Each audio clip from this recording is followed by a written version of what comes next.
senantiasa kita menyerahkan diri dalam tangan Tuhan, supaya kegiatan kita ini diberkati oleh Tuhan Yang Maha Kuasa ya. Itu mari kita bersatu dalam doa dengan pekerjaan kita masing-masing. Tuhan memberkati.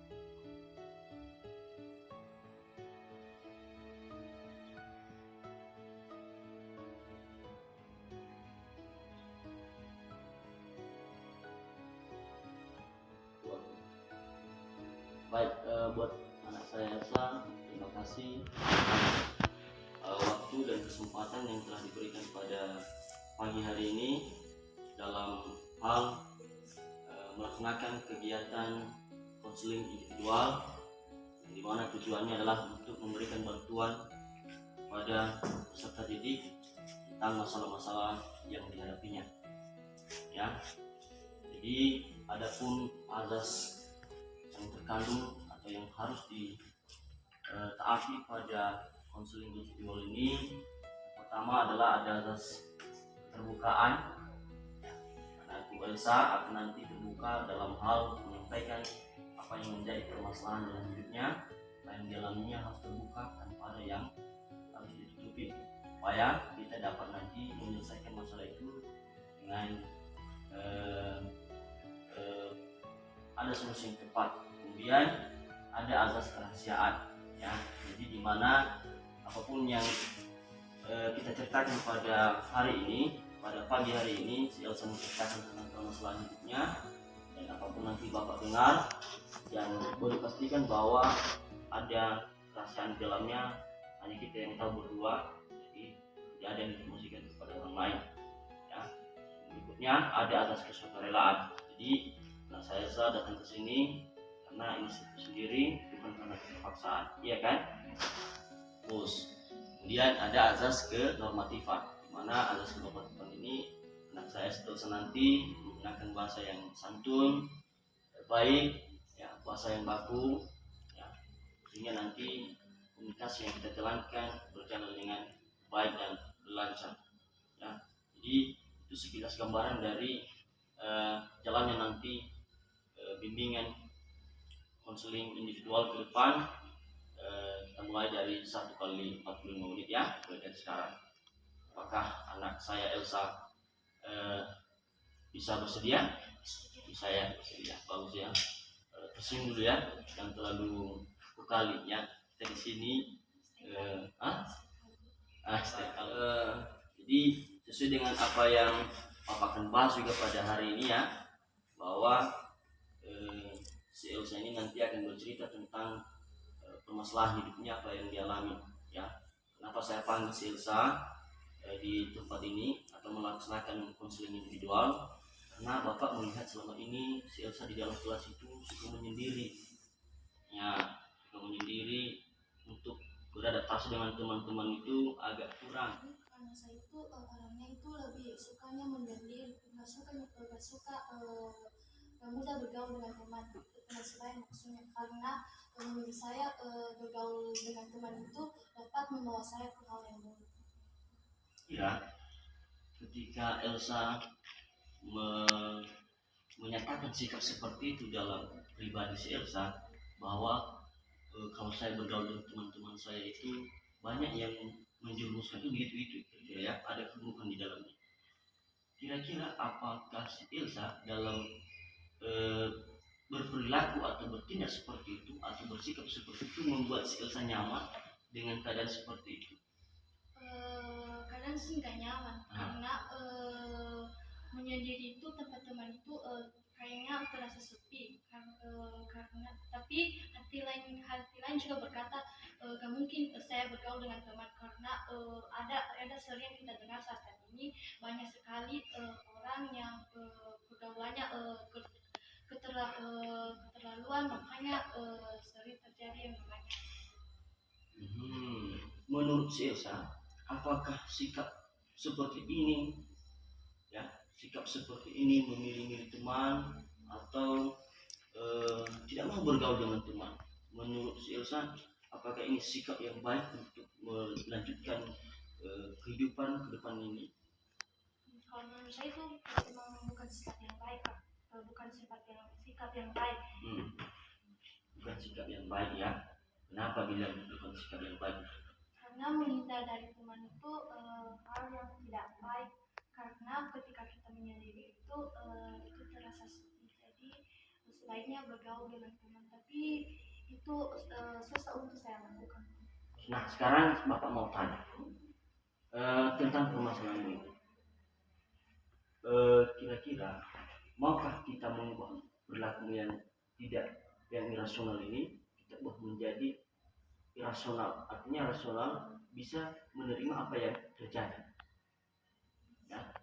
Mau ya, mau menerima supaya si Elsa nyaman. Bilang tadi kan nggak nyaman ya dengan model seperti itu, dengan sikap seperti itu, tidak nyaman dengan kehidupan, akan mengganggu, ada kecemasan di dalamnya. Kan begitu orang kalau sendiri, suka sendiri, banyak penilaian dalam hidupnya. Belum terjadi dia udah menilai orang itu, nanti dijahatnya konflik, padahal belum terjadi.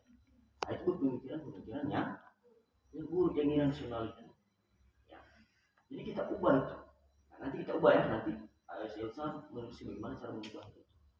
Kemudian saya kasih contoh ya kepada Elsa. Nanti juga Elsa setelah tamat dari sini, tamat dari sekolah ini, ya pasti lanjut kuliah atau tidak lanjut kuliah, maksudnya mau bekerja, ya mau bekerja di rumah sakit atau di perusahaan. Di sana kan banyak teman-teman, ya bukan hanya sendiri. Jadi kalau Elsa mempertahankan sikapnya seperti yang sekarang ini, ya suka menyendiri, ya kan, maka otomatis kita tidak bisa hidup di tempat yang baru itu. Di tempat kerja kita itu pasti kita dimusuhi ya, karena dalam satu organisasi itu ada dinamika kelompok di dalam. Ada yang suka dengan kita, ada yang tidak suka ya, ada yang pro dan ada yang kontra, kan begitu ya. Jadi sesuai yang kamu bilang tadi, maunya saya Pak, apa yang saya harapkan itu yang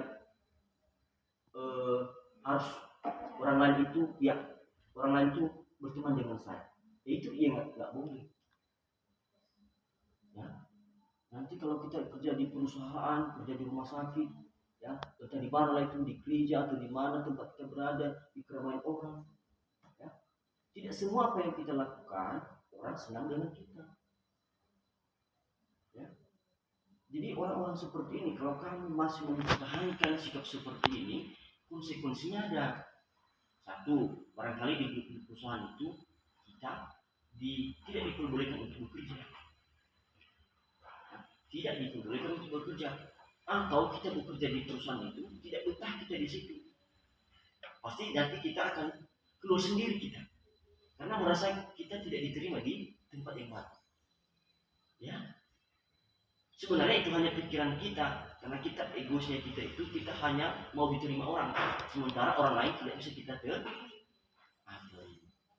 Jadi konsekuensinya itu ada ya. Jadi harapan Bapak itu, ya harapan kita, bisa kamu ubah sikap seperti itu ya. Kontrak perilaku, apa yang menjadi perilaku yang harus diubah.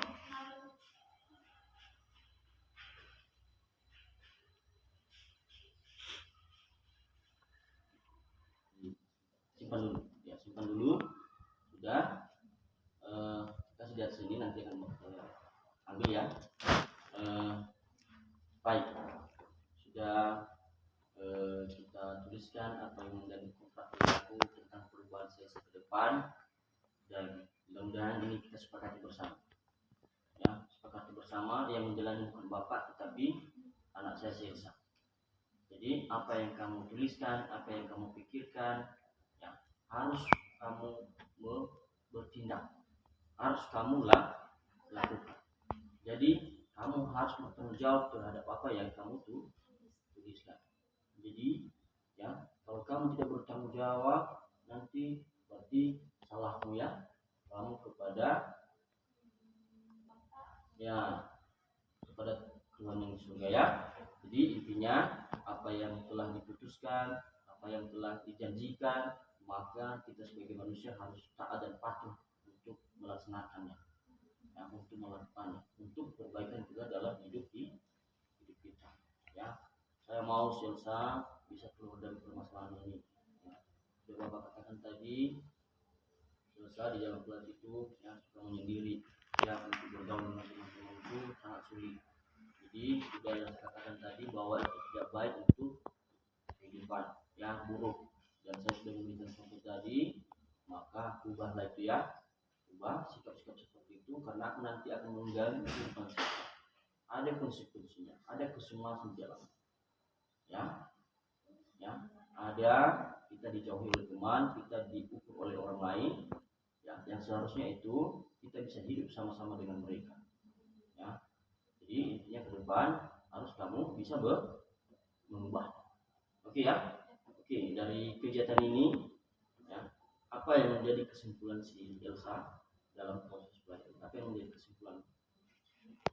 Menjadi kesimpulan saya adalah bimbingan Bapak tadi itu saya itu kiranya udah mulai berubah, udah lagi enggak mementingkan ego dan nggak bisa bergaul.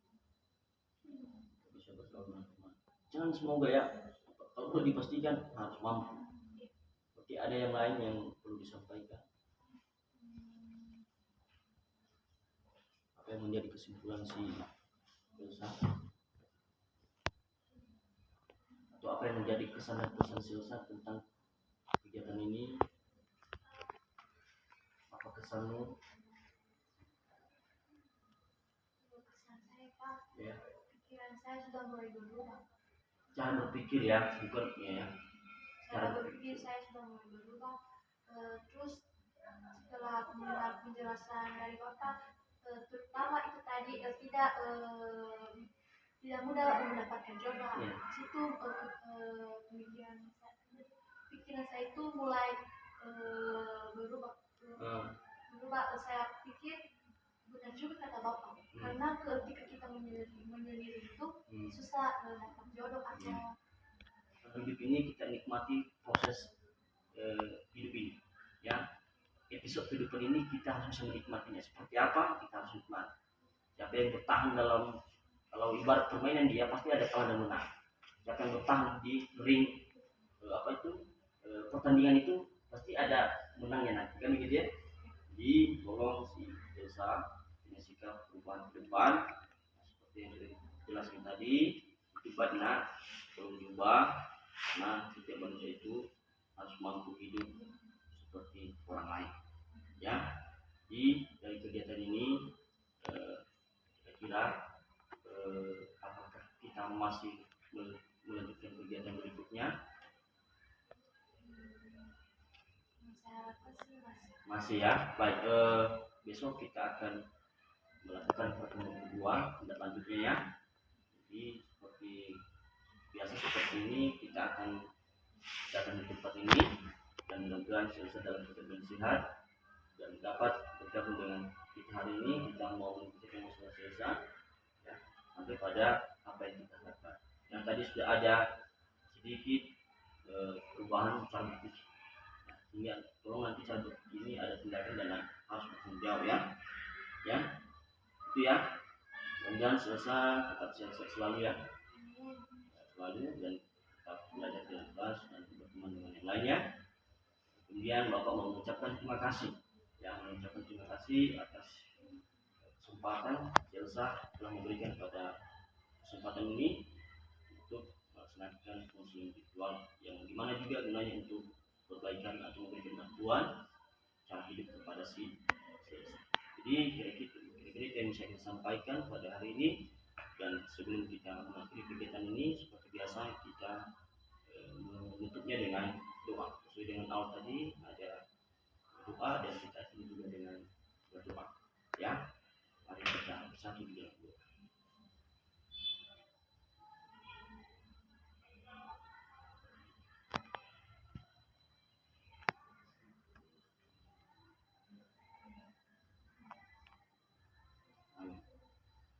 Oke, baik, terima kasih ya.